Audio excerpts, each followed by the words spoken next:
Let's talk about how to determine a leap year. Before we talk about that, I would like to show you a simple method to find it. There are two questions that you have to ask yourself, essentially. The first question is it a century year? What I mean by a century year is that a year that is divisible by 100. For example, if I have 1900, this year is divisible by 100. But if I have something like 2050, this year is not divisible by 100. So this is a century year and this is not a century year. So the second question would be affected by the first question. Now, if you have a century year in your hands, you ask yourself, can it be divisible by 400?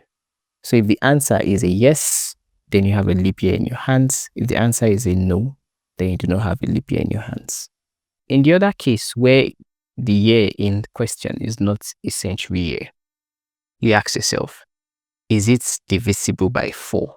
If it's divisible by 4, then the year you have is a leap year. If it is not divisible by 4, then the year you have is not a leap year. Let's look into examples. So say I'm asked to determine whether 1953 is a leap year. The first question I ask myself, is this a century year? No, it is not. So is this divisible by 4?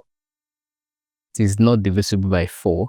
If I divide 1953 by 4, I'd have a remainder value. So this is not a leap year. If I'm asked to find whether 2000 is a leap year, like I said, first question I ask myself, is this a century year?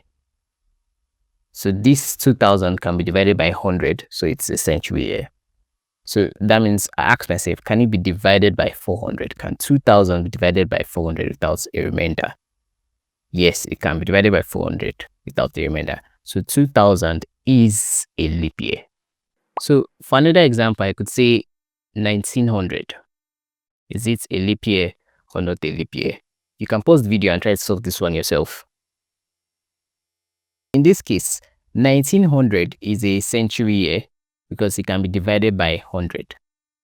So the question I'll ask myself is it divisible by 400? If you divide 1900 by 400, you'd get a remainder value. So the answer is no here.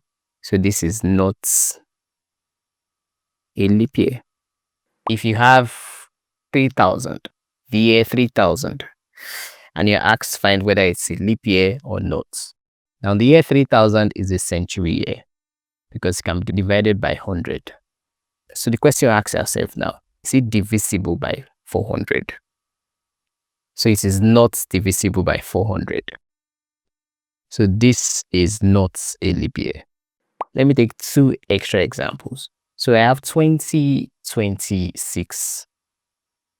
2026, is it a century year? No, it cannot be divided by 100 without a remainder. That means we check whether it can be divided by 4 without a remainder. So the next question we ask ourselves, can it be divisible by 4? So 2026 cannot be divisible by 4 without a remainder. So this is not a leap year. What about 2028? Is it divisible by 4? Now, we know that 2028 is not a century year. So we ask ourselves, is it divisible by 4? Yes, 2028 is divisible by 4. So this is a leap year. If you like the video, leave a thumbs up. Subscribe to the channel. Really, really helps. Thanks for watching.